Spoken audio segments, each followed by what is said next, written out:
I'm Julia Monroe, 32 years old. Last month, I was about to put down a deposit on my very first home, a charming, gabled house on the outskirts of Asheville, North Carolina. It was the result of 11 years of non-stop work, juggling 3 jobs, sleeping on a folding chair in a cramped studio apartment, skipping meals, out just to save. I had managed to save nearly $420,000, enough to buy the house, do some renovations, and still have an emergency cushion. But with one click on my banking app, that entire amount was gone. I froze. My account balance was down to a few $100. The transaction history showed a full wire transfer into an account under the name Franklin Monroe, my father. I didn't speak for several minutes. I didn't cry.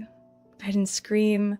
I just felt a wave of cold wash over me, like someone had poured a bucket of ice water down my spine. When I called him, his voice carried no surprise. "Thanks for your naivety," he said, flatly, like he was reporting the weather. "That money will now help Ethan build a more promising future." Ethan, my younger brother, he had just flunked out of college for the second time. You might ask, how did things get to this point? I used to ask myself the same thing, but the truth had been scattered across the 30 years I lived in the Monroe household. I had just never wanted to face it head on. I grew up in a 2-story traditional house in the suburbs of Hendersonville, serene on the outside, a machine of control on the inside. My mother, Linda, was a human resources professional at a major insurance firm.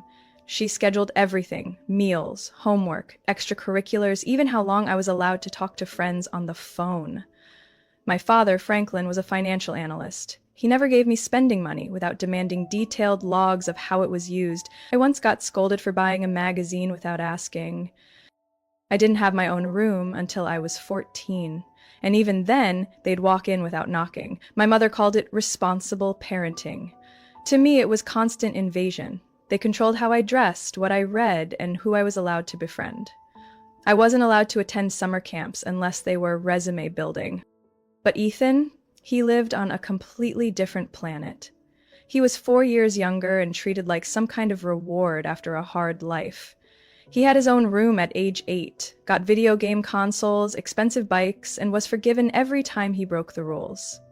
When Ethan smashed the living room TV in a tantrum, my parents said, "Boys need space to let it out." Meanwhile, I got locked out of the house for coming home 10 minutes late. Maybe that favoritism is what made me so desperate to break free early. I started working at 16, hiding my tips in the back of an old shoe drawer. At 18, I was attending community college while waiting tables. By 19, I had moved out, into a shared apartment with 3 roommates, 45 minutes from my parents' house. My dad told me that day, "You'll be back within 6 months." But I never went back. I started saving, not much, but steadily, and I never told them how much I had. I used to think every kid was monitored by their parents like a flagged bank account. But I didn't realize until college that most of my friends could decide simple things: what to eat, what to wear, what to play, without needing a signed permission slip. In my house, every choice had to be approved. I wanted to take a ballet class? No. Too time-consuming, won't help with college. I asked to cut my hair short? Absolutely not. It's not feminine. Every time I pushed back, my mother would pull me into the dining room, where she kept a thick gray folder documenting my non-compliance, like some HR quarterly review. My mother, Linda Monroe, never raised her voice. She didn't have to. Her tone was flat, concise, and cut like a 10 p.m. email from your boss. My father, Franklin, was different. He made me feel like a bad investment he needed to cut losses on. If I got a bad grade, he'd open an Excel spreadsheet detailing every penny spent on school, then ask coldly, "Was this worth a C+?" But with Ethan, no one kept score. Ethan had everything I ever wanted. Not the material stuff, but freedom. He chose to play guitar and never practiced. He dropped his AP classes because they were too stressful. He skipped a week of school to reignite his passion for life. Every time Ethan failed, my parents didn't just forgive him. They invested more. He once lost nearly $2,000 of his high school startup's budget. My dad's response? At least he had the guts to try. Meanwhile, if I overspent by $20 on books, I had to file a report. There's one night I'll never forget. I was 17, struggling to finish my college essay for the University of Minnesota, the one school I genuinely wanted. My laptop froze. Ethan, 13 at the time, barged into my room without knocking, as usual. He sat on my chair, munching cookies over my scattered papers, and asked, "Why are you trying so hard?" I held back, because no one here is going to bail me out if I fail. Ethan laughed. "You're overthinking. Mom said they'll always help if we need it." I looked at him and said, "No anger, just cold truth." "Yeah, you're their child. I'm just a passenger on this ship." I don't know if Ethan understood what I meant, but the next day when I got home, my room was ransacked. My computer was locked with a new password. On the desk sat a handwritten note from my dad. "If you want to do everything on your own, start by getting your own computer." I didn't ask. I knew Ethan had said something, and my parents didn't need verification. I walked to the neighbor's house. Miss Doris, a 70-something widow who used to give me pumpkin pie every holiday. She lent me her late husband's old computer. I sat at her kitchen table for 3 hours, finished the essay, and asked to print 2 copies. I got into Minnesota. I didn't say a word to my family the entire summer. My mother hosted a small party to celebrate my acceptance, mostly to show off. She had me give a speech. I stood up, smiled just enough, and said 3 sentences. "Thank you all for coming. I couldn't have done this without those who taught me how to survive alone, and a good printer." The room laughed, thinking it was a joke, but my mother didn't. She frowned through the rest of the evening. From that day on, I stopped trying to be the good daughter. I worked in the library, did laundry for others, delivered food on weekends. I never asked them for a dime. But I also never told them I was saving. Every month, I diverted 35% of my paycheck to a separate account, under my own name. No cosigners. No devices linked to the Monroe Wi-Fi ever accessed it. Thought I'd done enough to protect myself, until I realized even when I thought I had escaped, they were still there, lurking behind every trace, every bit of data they'd trained me to leave behind, since I was just a kid who didn't know how to set a password. I started working before I was even old enough to drive alone. My first job was at a tiny cafe called Brewhaven, just 3 blocks from my high school. That's where I earned my first tips, scrubbing espresso machines and pretending to smile through gritted teeth while waiting on table 5. I hid those early tips inside a hollowed-out copy of Pride and Prejudice, cut with a razor blade under the dim glow of a borrowed desk lamp. My dad once said, "Working too young will make you neglect your studies." But I didn't need his approval. I needed a way out. At 19, I moved out. No goodbye. No tears, just a cold text. "I'll be fine. Don't come see me off." I took a Greyhound bus, 2 suitcases full of old clothes and a set of cookware my mom had saved for Ethan, but I borrowed it. I moved to Raleigh for the University of North Carolina, where I had a partial scholarship in information systems. I lived in a damp ground floor room and turned myself into a ghost. I cooked late at night to avoid waking others, worked the tech help desk from 5 to 8 a.m., then studied till dark. On weekends, I fixed computers for nearby residents. There wasn't time to feel lonely. I became a machine, cold, precise, unemotional. For 4 years, I never went home. Every holiday, I stayed in the dorms or worked overtime. Ethan once emailed asking if I'd come home for Christmas.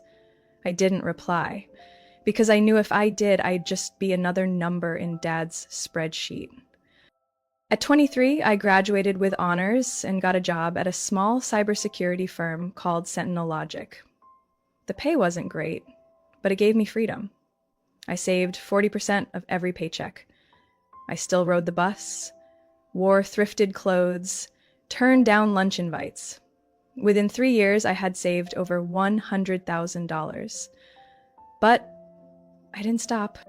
Every tax return, every bonus, every side gig, straight into an isolated account. No shared logins, no linked devices. That was my mother's lesson. If someone has access, they have control. Everything shifted when I met Leah. We met at a tech seminar in Charlotte. She was a UX designer, smart, calm, and had this way of looking at me that made me feel seen, not measured.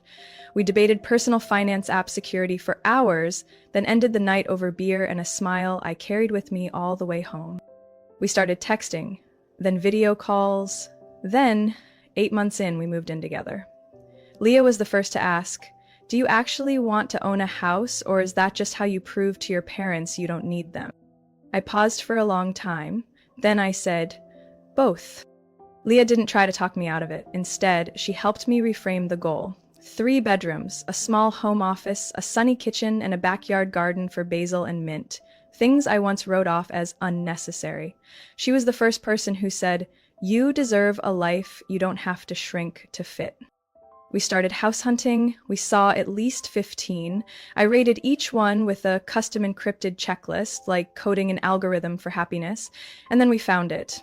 A quiet bungalow tucked down a maple-lined street. Price $405,000. Almost an exact match to what I'd saved over a decade. Leah squeezed my hand as we stepped out of the sunlit kitchen and whispered, "If you don't do this now, you'll never believe you're worthy of it." I smiled, I believed, and maybe that's why I didn't see the warning signs. Because I'd started to believe I could finally live without always looking over my shoulder. Until I discovered the one watching me never really stopped. I still remember that Sunday afternoon, not because of the sunlight, but because of the chill that ran through me when my father said, "The granite-tiled kitchen in that house is a bit dark. You should consider the lighting." I froze, my fork still holding half a roasted potato suspended between plate and mouth. Leah looked at me, puzzled.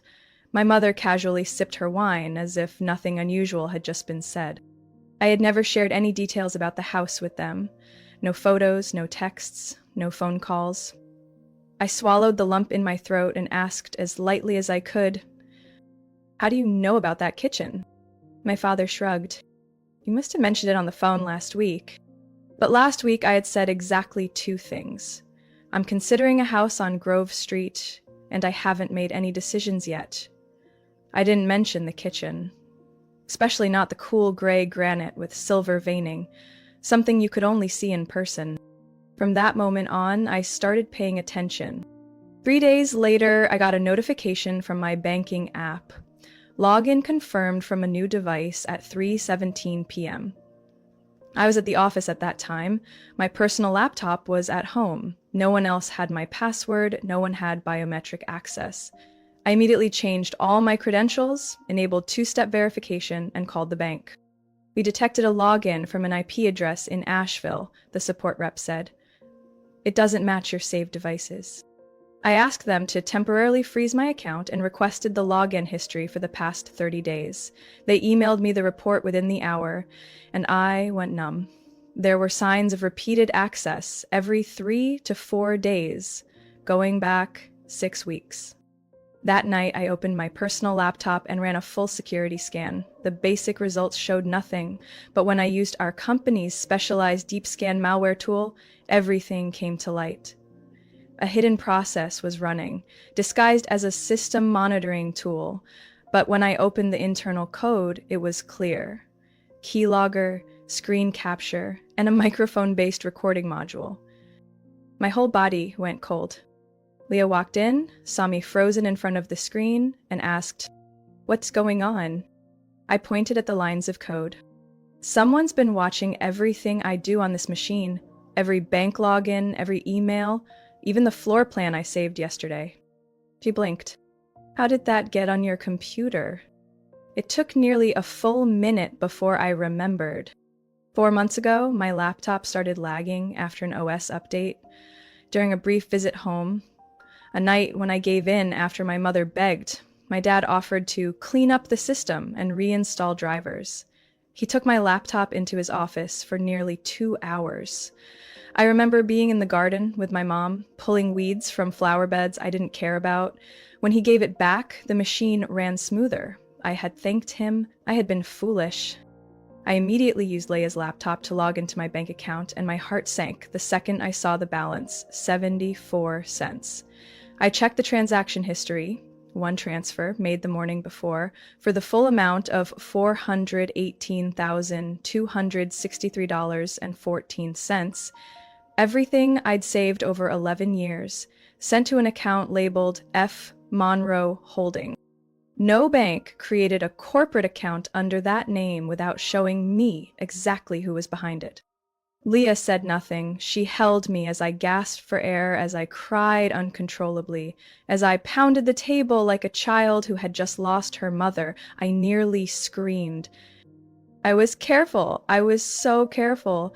I didn't use any home device. I didn't share any passwords. How did he do this? Leah gripped me tighter. Because you never thought he would. But Julia? He did. And we're going to get every last cent back. I held her hand. Everything around me had collapsed, but in Leah's eyes, I still had a place to start over. I stayed up all night. Leah had fallen asleep on the couch, her laptop still open, its glow casting light on the only face in the world that was still on my side. I couldn't close my eyes. In my mind, the transfer record played on repeat. F. Monroe Holdings, and that staggering number, $418,263.14. I had done everything right. I'd been financially independent since 16, never took a dime from anyone. Every dollar I saved was tracked in spreadsheets, each with a purpose. Every dream I dared to build laid on a foundation of sacrifice. And yet, with a single hidden line of code, he had taken it all. I called my father 6 times. No one answered. I texted, "I know everything, call me back now." Then emailed, then called again. By the time the sun rose, I knew they wouldn't respond. Unless I showed up at their door. I didn't tell Leia I was leaving, only left a note. If I'm not back in 3 hours, call the police. The Monroe house still looked as pristine as ever. Well-trimmed maple tree, American flag hanging just right. My father's SUV parked straight in the driveway. Nothing about it screamed crime scene. But I knew inside those walls, everything I'd built over the past 11 years was being repackaged into that disgusting phrase, family resource management. I didn't knock. I had a spare key. My mother was at the breakfast table, reading the paper, tea steaming beside her. She looked up like I had just dropped by for a visit. "Julia, you're up early." I cut her off. "Where's Dad?" He was in his office. When I opened the door, he was removing his reading glasses, smiling like some wise old movie dad. "You're here early." I didn't sit. I didn't breathe. "My bank account, you drained it." He tilted his head, as if waiting for me to continue. But I just stood there, waiting for any sign, shame, guilt, anything. There was none. "You're too young to understand this, Julia," he said, voice as flat as a machine. The money was used appropriately to support Ethan's foundation. I let out a laugh. Dry, hollow. "You call that a purpose? Stealing from your own daughter to fund the son you spoiled into incompetence? That's your version of financial planning?" My mother entered just then and quietly shut the door behind her. "Julia, lower your voice. You don't understand. We did this for the family's future." "Emily?" I clenched my fists. "You never saw me as part of the family. I was just a tool, a walking ATM. My father remained calm. "We're simply reallocating resources. Ethan was just accepted into a national startup incubator. This investment secures our long-term future. A house, Julia, it only anchors you." I stared at him. "Your daughter is an adult independent with a stable career and a real plan. Ethan is a 28-year-old man-child who's never held a job longer than 3 months. Tell me again, who's anchored?" My mother reached for my shoulder for the first time in years. "Don't see this as betrayal. Your father was only trying to protect you from a bad decision." I pushed her hand away. "You hacked my accounts. Installed spyware. Under federal law, that's a violation of privacy and financial fraud. That's not protection, it's a crime. My father folded his arms. You wouldn't dare press charges against your own parents. I looked at him for a long time. In that moment, I wasn't the 15-year-old girl who got yelled at for spending $10 on books. I was a woman with intelligence, with evidence, and with resolve. You have 48 hours to return every penny. If not, I'm going to the police, and I won't be going alone. As I turned to leave, I saw my mother trembling, not from the cold. Ethan stood at the top of the stairs, wide-eyed. Are you serious? He croaked. You don't have to answer, I said as I stepped out the door. But if you keep that money, then you're no different from them. I walked into the sunlight without looking back. I left the Monroe house with my heart pounding like a war drum, but my face gave nothing away, not because I was calm, but because I had been preparing for this moment for over 2 months. I got in the car, locked the doors, pulled out my phone, and hit send. A 37-minute audio file, my full confrontation with my parents from start to finish. Uploaded directly to the emergency folder in a hidden Google Drive account Leah had helped me set up.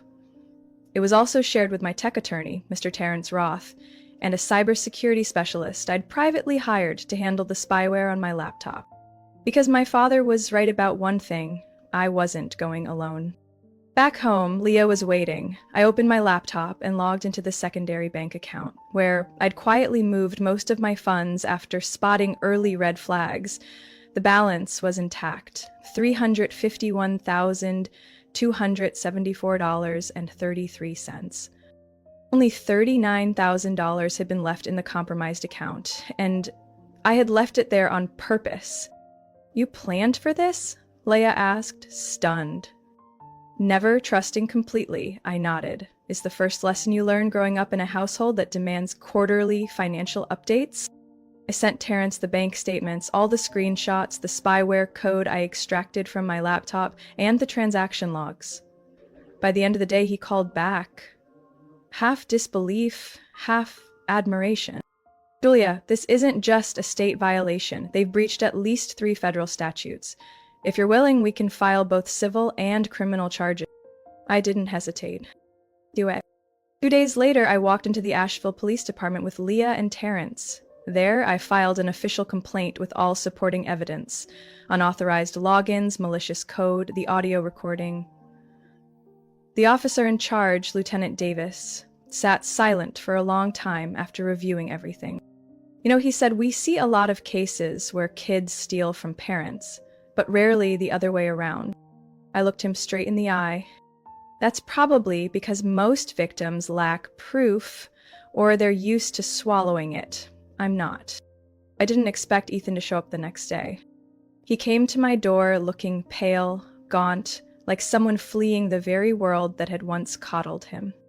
Are you really taking them to court? I nodded. No need to explain. I didn't know, he said. I thought it was some fund they'd set aside for me, but when I asked, Mom admitted everything. I said nothing, let him hear his own voice. I don't want a cent from them anymore, Ethan said quietly. And if you need a statement, I'll testify. I'll tell the truth. I didn't trust him immediately, but Leah glanced at me, then nodded. He's telling the truth. I thanked him, made no promises, because at this point it wasn't about Ethan anymore. It was about me.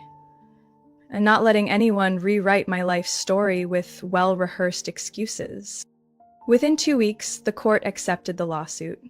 My parents were served with subpoenas listing the charges: theft, violation of personal privacy, unauthorized system access, and installation of spyware without consent. They hired an expensive lawyer, triple-breasted suit, wire-rimmed glasses, voice smooth as oil. He didn't deny the spyware, but argued that it was a financial oversight measure to protect the daughter from making poor asset decisions. I almost laughed in the pre-trial room, but I didn't have to argue. I opened my laptop and played the video Leah had secretly recorded, showing me uncovering the spyware and the command lines linking my computer directly to my father's IP address at the exact moment of the bank transfer. Motionless evidence, but it said everything. The trial was scheduled for 3 months later. I knew they'd try to delay it, cloud it, distort it, But this time I had walked the full length of trust and come back with the one thing I couldn't afford to lose again: my dignity. The first hearing took place on a gray autumn morning at the Buncombe County Courthouse. I sat at the plaintiff's table beside my attorney, Deborah Klein, a sharp-eyed woman from New Jersey with a voice like a paper cutter and a stare no one held for more than 3 seconds. She was Terrence's recommendation, and within 5 minutes of our first meeting, I understood why. Deborah didn't care about feeling. She cared about results. Across the aisle sat my parents, looking polished and composed beside their attorney, Andrew L. Griggs, infamous for his moral reversal tactics in family lawsuits. I'd prepared for every dirty move. Deborah opened with a single, precise line. "Your Honor, this is not a family dispute. This is a series of calculated, deliberate, and unlawful actions: unauthorized surveillance, theft of personal funds, and illicit access to banking systems." Our first piece of evidence, Leah's video capturing my discovery of the spyware, complete with timestamps matching logins from my father's home IP. Next, a signed statement from the cybersecurity director at Sentinel Logic, my employer, confirming the software's non-commercial nature and high-level security threat. But the first blow that truly landed came from Dave Richards, branch manager at my former bank. On the witness stand, he carefully turned each page of his file. Miss Julia Monroe came to our office nearly 2 months ago and requested a secure transfer of her funds to another institution. She explicitly asked for full confidentiality and no digital trace. It was a legal request, executed per protocol. My father's face turned from white to ashen. He knew the narrative they had planned. Julia, being financially reckless and overreacting to parental oversight, was cracking. I took the stand next. I told the truth. No embellishment, no omissions. How I'd saved every dollar, how I was monitored without consent, and what it felt like to be robbed by the people who raised me. I didn't need to cry. My hurt lived in the silence where trust used to be. Their lawyer, as predicted, painted me as emotionally unstable, paranoid about her family, and being manipulated by her live-in partner. Deborah just smiled. If protecting your assets, planning your finances, and rejecting surveillance are symptoms of instability, maybe we need to redefine what responsible citizenship looks like. On day 2, Ethan arrived. He had already submitted his statement, but seeing him stand in court across from our parents was something I hadn't dared hope for. "I never asked for money," Ethan said, his voice shaky but steady. "When I found out my parents took it from my sister for me, I said no. They told me if I refused, I was betraying the family. I still refused." His voice cracked. "And if I have to choose between my conscience and my parents, I choose my conscience." No rebuttal came from the defense. They knew. They just never believed I'd bring it all into the light. The hearing closed on a Tuesday morning. Judge Karen McAllister, a seasoned African-American jurist with a reputation for clarity in tech civil cases, delivered her verdict in just 40 minutes.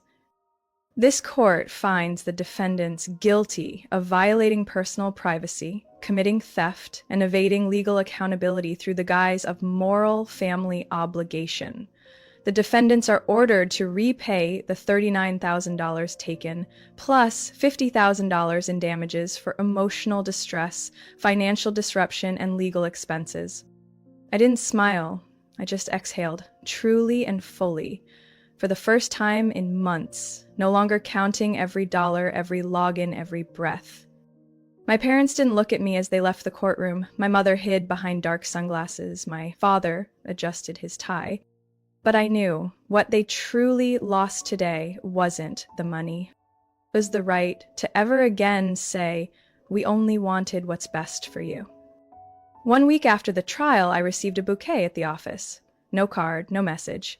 Just a printed note. "We hope you'll reconsider. Family is always family." I didn't need to see who sent it. The choice of white lilies mixed with baby's breath said it all. It was my mother's go-to arrangement when she wanted to keep appearances without lowering herself. I handed the bouquet to the receptionist. "Give it to the waiting area. Don't bring any more up." I knew they'd keep trying, emails, desk calls, mutual friends nudging me to forgive for peace of mind. But what they didn't understand, or refused to understand, was that I wasn't angry anymore. I simply no longer allowed them access to my life. I changed all my bank accounts, cut off everyone who used to relay messages between us, and moved into a new apartment on the east side of Asheville, where the morning light hit the kitchen Leah and I designed together. I wasn't in survival mode anymore, and I no longer needed to hide my money in secret accounts.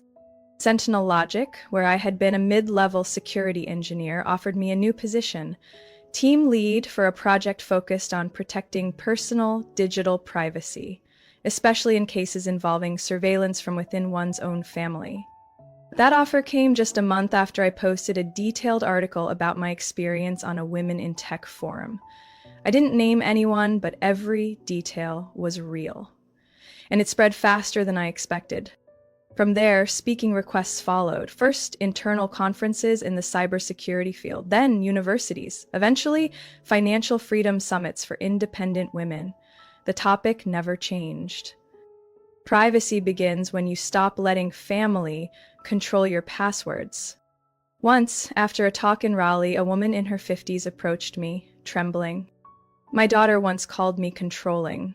I didn't understand until I heard you. Now I know why she left. I said nothing, just placed a hand on her shoulder and walked away. A part of me wanted to say, there's still time. But I also knew some wounds don't need more words. As for Ethan, he did what I never thought he'd have the courage to do. He moved out. He rented a small apartment near his business school in Charlotte, juggling studies and a part-time barista job. When I visited him that first month, he was trying to cook dinner with a pan that stuck everything. No one warned me how hard and lonely living alone would be. I smiled. Then you're doing it right. We didn't talk much about the trial. Ethan never asked whether I'd reconcile with our parents, and I didn't need to say aloud that for the first time we were truly siblings. No referees, no golden child, just two adults learning to exist outside the shadow of the family name. Leah and I got legally married 3 months later. No wedding, no ceremony, just a quiet winter morning at the county clerk's office, with 2 close friends as witnesses. We walked home afterward, hand in hand, just quiet enough for no one to interrupt.